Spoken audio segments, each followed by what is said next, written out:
Општина Штип поставува ново улично осветлување на 3 улици во градот. Градоначалникот на Општина Штип Благој Бочварски денеска беше на увид во градежните работи на улицата во населбата Баби 6, каде што се поставува уличното осветлување.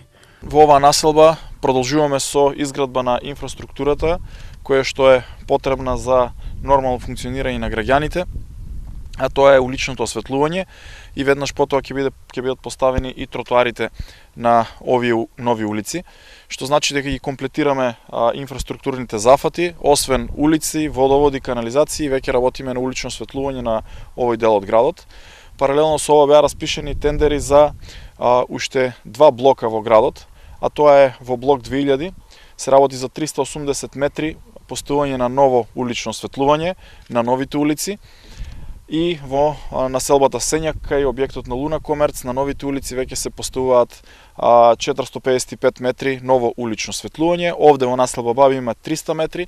Низ трите нови штипски улици се поставува улично осветлување во должина од околу 1100 метри, а вредноста на овој проект е околу 2 милиони денари обезбедени од буџетот на Општина Штип. По поставувањето на уличното осветлување на трите нови улици ќе се гради и тротоарна површина, со што, како што рече Бочварски, општината гради плански, а граѓаните добиваат инфраструктура која ја платиле преку комуналиите.